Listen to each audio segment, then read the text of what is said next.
Hello everyone, welcome to the channel of KV Teachers Guild. Students, this is part 2 of class 6 civics chapter Rural Livelihood. इस chapter के part 1 video में हमने दो लोगों की कहानी पढ़ी. One was Tulsi and other was Shekhar.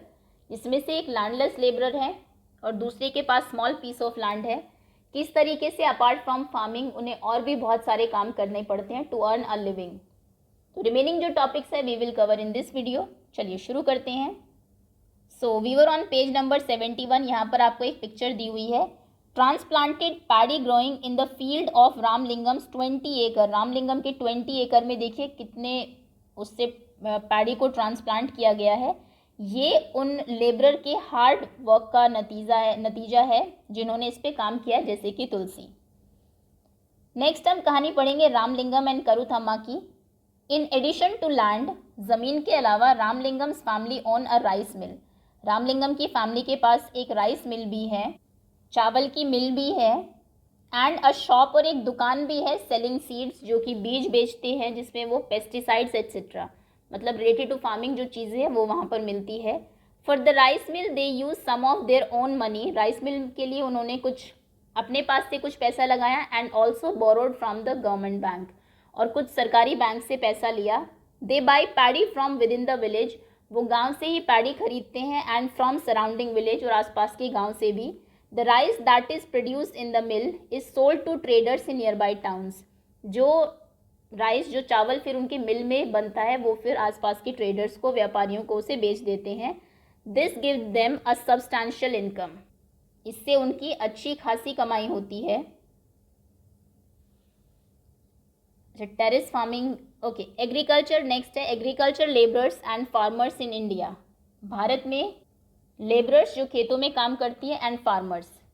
In Kalpattu village there are agriculture labourers like Tulsi and many small farmers like Shekhar and a few big farmers like Ramalingam. तो गांव में कुछ लैंडलेस लेबरर्स हैं, कुछ स्मॉल फार्मर्स हैं शेखर की तरह, कुछ बड़े बड़े फार्मर्स हैं जैसे रामलिंगम है. In India, nearby 2 out of every 5 rural families are agricultural labor families. गांव में 2 out of 5, 5 में से 2 फैमिलीज क्या है, एग्रीकल्चरल लेबर है, जो कि लोगों को खेतों में मजदूरी करती हैं. All of them depend on the work they do on other people's field to earn a living. सभी लोग दूसरों के खेत में जो काम करते हैं उस पर डिपेंडेंट है अपनी लिविंग को अर्न करने के लिए. Many of them are landless. उनमें से ज़्यादातर लोगों के पास ज़मीन नहीं है. And others may have very small plot of land. और बाकियों के पास बहुत छोटे छोटे प्लॉट्स हैं. In the case of small farmers like Shekhar, अगर हम शेखर की बात करें, their land is barely enough to meet their needs. उनकी जो ज़मीन है वो उनकी बेसिक नीड को पूरा करने के लिए भी काफ़ी नहीं है. In India 80% of farmers belong to this group. और इंडिया में 80% फार्मर्स शेखर वाले ग्रुप से ही बिलोंग करते हैं. Only 20% Indian farmers are like Ramalingam. सिर्फ 20% ही रामलिंगम की तरह है जिनकी इनकम काफ़ी होती है फार्मिंग से ही. These large farmers cultivate most of the land in the villages. गांव की ज़्यादातर ज़मीन ऐसे ही बड़े फार्मर्स कल्टिवेट करते हैं. A large part of their income is sold in the market. और ज़्यादातर जो पार्ट ऑफ इनकम है उनकी वो बाज़ार में बेचते हैं.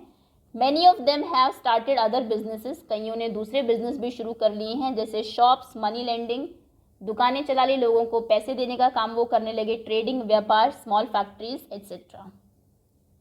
We have looked at farming in Kalpattu. हमने कलपट्टू में फार्मिंग देखी. अपार्ट फ्रॉम फार्मिंग के अलावा भी many people in rural area depend upon collection from forest. लोग डिपेंडेंट है फॉरेस्ट कलेक्शन पर, एनिमल्स हस्बेंड्री पर, डेली प्रोड्यूस जो होते हैं घी, मक्खन, दूध, इन सब पर, fishing etcetera. For example in some villages, जैसे कि कुछ गाँव में, इन सेंट्रल इंडिया की अगर हम बात करें, both farming and collection from the forest are important. Farming भी उतनी ही ज़रूरी है, खेती भी, और जो जंगल से चीज़ें कलेक्ट करके वो लाते हैं, फल, फ्रूट, जड़ें, लकड़ियाँ, वो भी उतनी ही ज़रूरी है.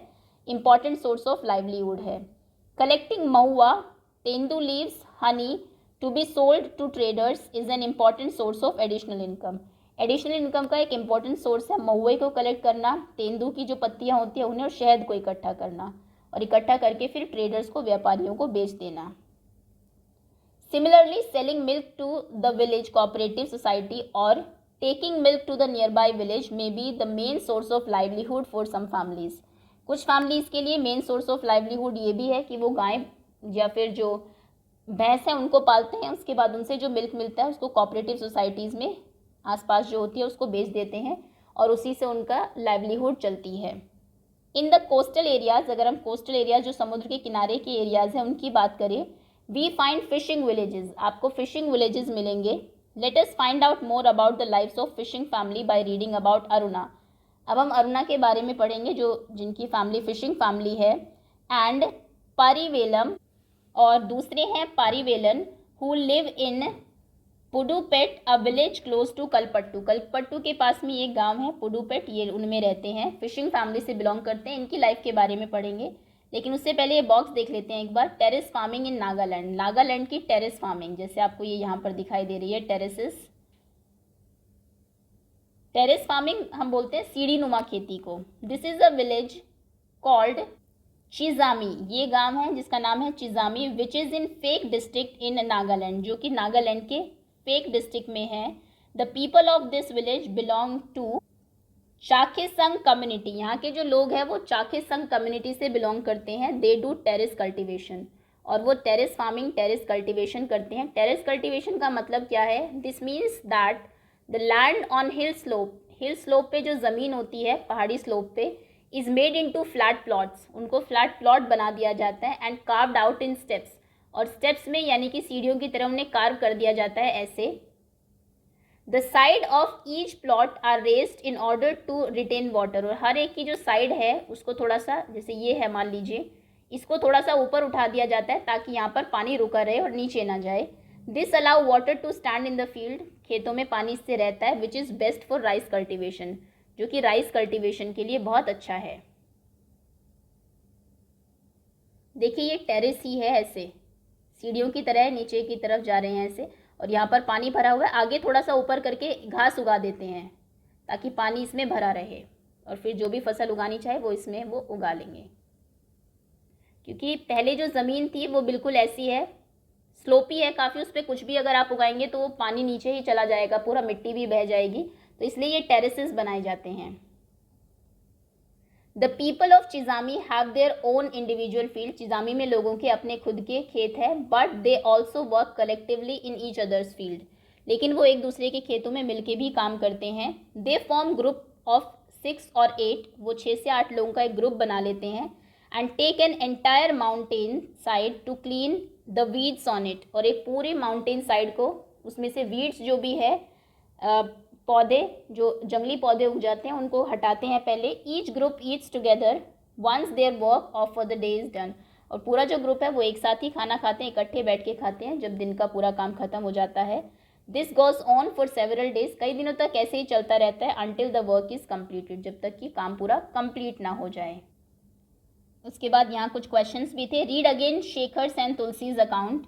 What do they say about Ramalingam a large farmer, together with what you have read in fill in the detail below. Okay, पहला है how much land does he have, Ramalingam के पास कितनी ज़मीन थी, तो उसके पास 20 एकड़ ज़मीन थी। what does Ramalingam do with the paddy grown in his field, उसके खुद के फील्ड में जो पैडी ग्रो होती थी उससे वो क्या करता था, उसको अपने मिल में ले जाता था और वहाँ से राइस जो निकलता है उसको फिर ट्रेडर्स को बेच देता था। Apart from farming how does he earn, farming के अलावा और किन किन तरीक़ों से वो अर्न करता है? दूसरों को लोन देता है, उसके बाद उसके पास पैडी एक मिल भी है, राइस मिल है उसकी खुद की, मनी लैंड करता है, शॉप भी है जिसमें कि एग्रीकल्चर से रिलेटेड बहुत सारी चीज़ें मिलती है। तो ये कुछ और काम है उसके जिससे वो लिविंग अर्न करता है अपनी। From the figure given above, what would you say that majority of the country's farmers are quite poor? आपको ऊपर जो फिगर दी हुई है कि 80% लोग गरीब है, तो क्या आप ये कह सकते हैं कि इंडिया में ज़्यादातर फार्मर्स पुअर है? बिल्कुल सही है। और क्या लगता है आपको क्या किया जा सकता है सिचुएशन को चेंज करने के लिए? सबसे पहले तो हमने देखा कि बीज खरीदने के लिए और बेसिक नीड्स को स्टार्टिंग में जब फर्टिलाइजर्स खरीदने के लिए उन्हें लोन लेना पड़ता है तो गवर्नमेंट को चाहिए कि ये कम प्राइस पे उन्हें दिए जाए, उनके लिए लोन लेना आसान हो बैंक से। उसके बाद थोड़ा सा इक्वल डिस्ट्रीब्यूशन हो लैंड का, ऐसा ना हो कि किसी के पास बहुत सारी ज़मीन है और किसी के पास है ही नहीं। तो ये कुछ चीज़ें हो सकती है फार्मर की सिचुएशन को इम्प्रूव करने के लिए। अब बात करते हैं फिशिंग फैमिली की, अरुणा एंड पारीवेलन की। Not very far from Kalpattu is the village of Pudupet. Pudupet गांव जो है वो कलपट्टू से ज़्यादा दूर नहीं है। People here earn their living by fishing, और यहाँ के जो लोग हैं वो अपनी लिविंग अर्न करते हैं फिशिंग से, मछली पकड़कर। Their houses are close to the sea, उनके जो घर है वो समुद्र के पास हैं। And one finds rows of catamarans. Catamarans होती हैं छोटी छोटी नाव होती है मछुआरों की, स्पेशली जो फिशिंग के लिए ही बनाई गई है, उन्हें कैटामरैन्स बोलते हैं। सो कैटामरैन्स की रोज़ आपको वहाँ मिल जाएंगी। एंड नेट्स लाइंग अराउंड, और नेट्स जाल मिल जाएंगे चारों तरफ पड़े हुए ऐसे ही। At about 7 o'clock in the morning, सुबह लगभग 7 बजे, there is a lot of activity on the beach. Beach पर काफ़ी एक्टिविटी होती है। This is the time when the catamarans return with their catch. ये वो टाइम है जब कैटामरैन्स वापस आती है अपने कैच के साथ, अपनी जो मछलियाँ उनने पकड़ी है उसके साथ। And women gather to buy and sell them, women उनको इकट्ठा करती है और बेचती है। देखिए पिक्चर में दिखाया भी हुआ है आपको। माई हस्बैंड परिवेलन, मेरे जो हस्बैंड है Parivelan. My brother and my brother in law, मेरे भाई और मेरे brother in law. Return late today, आज वो लेट वापस आए। आई वॉज वेरी वरीड, मुझे बहुत चिंता हो रही थी। They go to the sea together in our catamaran, वो हमारी कैटामरन में साथ ही समुद्र में गए थे। They said they were caught in a storm, उन्होंने बताया कि वो एक स्टॉर्म में फंस गए थे, एक तूफान में फंस गए थे।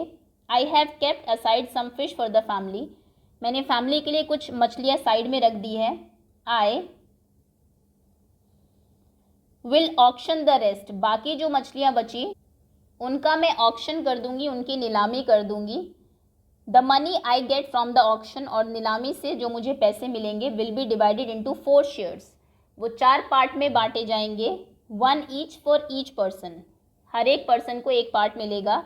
Who went fishing and the 4th one is for the equipment, 3 हिस्से उसे मिलते हैं जो 3 लोग मछली पकड़ने गए हैं, और चौथा उसे जिसके इक्विपमेंट्स होते हैं, जिसने जाल वगैरह दिए हो।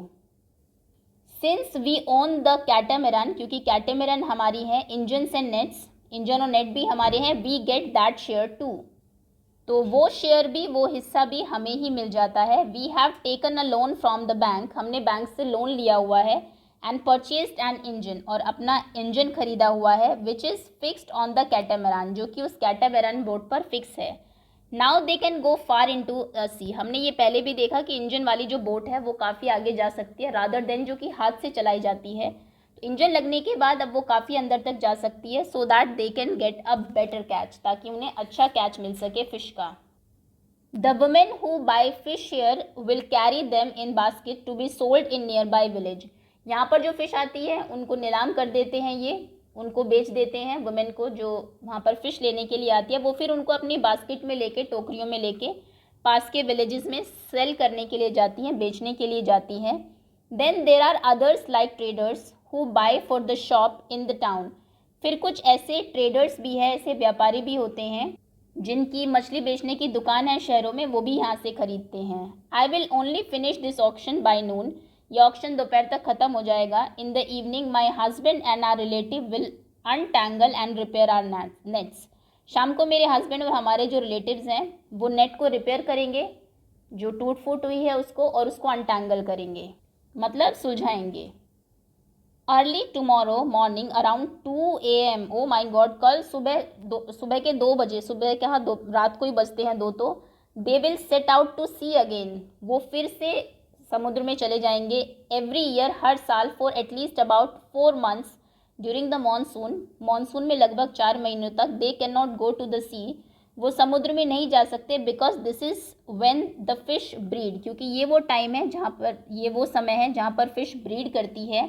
During these months we survive by borrowing from the traders, इस टाइम पर हम सर्वाइव करते हैं, जो बाकी ट्रेडर्स हैं उनसे बोरो करके, उनसे पैसे उधार लेके। बिकॉज ऑफ दिस, इस वजह से, later on we are force to sell the fish to the traders, देखिए हाल यहाँ पर भी वही है, फिर बाद में इन्हें उन ट्रेडर्स को पैसे माफ़ करिएगा फिश देनी पड़ती है।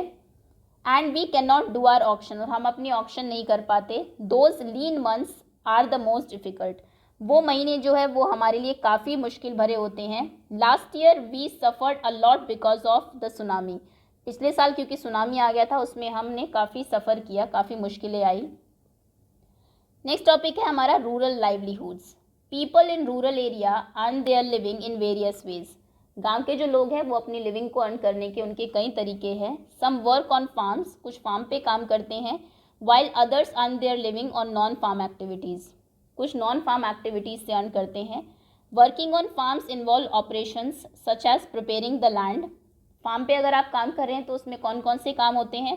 पहले ज़मीन को तैयार करना, लैंड को प्रिपेयर करना, सो करना, बीज बोना, वीडिंग, उससे जो वीड्स हैं उनको निकालना, एंड हार्वेस्टिंग ऑफ क्रॉप, और क्रॉप को हार्वेस्ट करना, फसल को काटना। We depend on nature for the growth of other crops, और क्रॉप की ग्रोथ के लिए, for the growth of these crop, इन क्रॉप की ग्रोथ के लिए हम नेचर पर डिपेंड करते हैं। Hence life revolve around certain season, इसलिए लाइफ जो है वो कुछ सीजन के चारों तरफ ही रिवॉल्व करती रहती है। People are busy during sowing, जब बीज बोने का टाइम आता है और काटने का टाइम आता है तब लोग बिजी रहते हैं, and less so at other times. Sowing और हार्वेस्टिंग के टाइम लोग ज़्यादा बिजी रहते हैं, बाकी टाइम इतना नहीं। Rural people in different regions of the country grow different crops. गांव के जो लोग हैं अलग अलग रीजन में अलग अलग फसलें उगाते हैं। हाउएवर, जबकि we do find similarities in their life situation, उनकी लाइफ सिचुएशन में काफ़ी सिमिलैरिटी है, काफ़ी मिलती जुलती है, and in the problems that they face, और प्रॉब्लम जो कि वो फेस करते हैं। How people are able to survive और earn will depend upon the land that they cultivate. लोग कैसे सर्वाइव करेंगे और कैसे अर्न करेंगे, कितना पैसा कमाएंगे, वो डिपेंड करता है उस ज़मीन पर भी जो कि वो उगा रहे हैं, जिसको वो कल्टिवेट कर रहे हैं।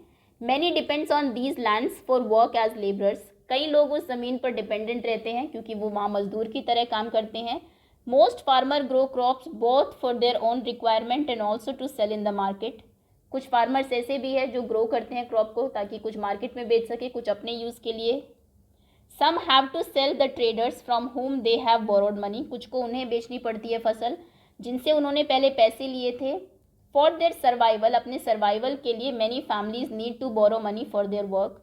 फैमिलीज़ को बोरो करनी पड़ती है, पैसे उधार लेने पड़ते हैं काम के लिए। और when no work is available, या फिर जब काम नहीं होता कुछ तब उन्हें पैसे उधार लेने पड़ते हैं। There are more families in rural areas which thrive on large acres of land, और कुछ ऐसी भी फैमिलीज़ हैं गाँव में जिनके पास बड़ी बड़ी ज़मीनें हैं, कई एकड़ ज़मीन है, बिजनेस है और बाकी एक्टिविटीज़ भी है। हाउएवर, जबकि most small farmer agricultural labourers, ज़्यादातर जो छोटे फार्मर्स हैं या फिर एग्रीकल्चरल लेबरर्स हैं, मजदूर है, फिशिंग फैमिलीज़ है, क्राफ्ट पर्सन है विलेजेस के, do not find enough work to keep them employed throughout the year. इतना काम उन्हें नहीं होता कि पूरे साल वो एम्प्लॉयड रहे, हर वहाँ पे काम का सीज़न होता है। क्वेश्चंस देख लेते हैं। शेखर की फैमिली को बोरो करना पड़ा था क्योंकि उनके पास इनफ लैंड नहीं थी, 2 एकड़ ऑफ लैंड ओनली उनके पास था, और जब उसमें फर्टिलाइजर्स की या फिर सीड्स की ज़रूरत होती थी बिगनिंग में तो उनके पास पैसे नहीं थे, तो उसको ख़रीदने के लिए उन्होंने मनी लेंडर से बोरो किया। अरुणा ने क्यों बोरो किया? क्योंकि अरुणा की जो फैमिली थी पर्टिकुलर 4 महीनों में, जब मानसून का सीज़न होता है, फ़िशिंग की ब्रीडिंग का सीज़न होता है, तब वो फ़िशिंग के लिए नहीं जा सकते, तो उस टाइम पर काम चलाने के लिए उन्हें लोगों से, जो मनी लेंडर है वहाँ से बोरो करना पड़ता है। तो इससे पता लगता है लोगों की लाइफ कितनी हैंड टू माउथ है, जितना वो कमा रहे हैं उतना ही खा रहे हैं, कुछ महीने सर्वाइवल के लिए भी उनके पास एक्स्ट्रा पैसे नहीं हैं। और क्या सिमिलैरिटीज़, क्या डिफरेंसेस देखने को मिलते हैं? सिमिलैरिटीज़ ये हैं, दोनों ही बहुत हार्ड वर्क करते हैं, दोनों ही under the clutches of traders हैं या फिर मनी लेंडर्स हैं जहाँ से उन्होंने पैसे लिए हुए हैं। डिफरेंसेस ये है, शेखर एक फार्मर है और अरुणा एक फिशर वुमेन है। शेखर एक्स्ट्रा काम भी करता है apart from his working on his farm, और अरुणा के बारे में ऐसा कुछ दिया नहीं है। Have you ever heard of tsunami? क्या आपने कभी सुनामी के बारे में सुना है? What is this? ये सुनामी क्या होता है? And what damage do you think it might have done to the life of fishing families like Aruna? Aruna की जो फिशिंग फैमिली है उस पर ही क्या क्या मतलब मुश्किलें उनके लिए होती होगी सुनामी की वजह से। सुनामी बहुत बड़ी बड़ी सी वेव्स होती है, जब एक्चुअली सी के बेस में अर्थक्वेक आता है तो उससे वेव्स जो हैं, लहरें जो हैं वो बहुत ऊंची उठ जाती है और कोस्टल एरिया को हिट करती है, उसके आसपास के एरियाज़ को, उसे सुनामी कहा जाता है। और ऑब्वियसली फिशिंग फैमिलीज़ जो उसके आसपास ही बसी हुई है, उनके घर टूट जाते हैं, पानी भर जाता है, वो फिशिंग के लिए नहीं जा पाती, जो नाव उन साइड में खड़ी हुई है वो भी टूट जाती है, तो बहुत प्रॉब्लम्स इनको होती है। ओके, उनके जो हाउसेज है, जो बिलोंगिंग्स हैं, वो लॉस्ट हो जाते हैं। सो दैट्स ऑल स्टूडेंट्स, इसी के साथ चैप्टर आपका फिनिश होता है। होपफुली सभी बच्चों को चैप्टर क्लियर होगा, समझ में आ गया होगा। Thank you so much for watching.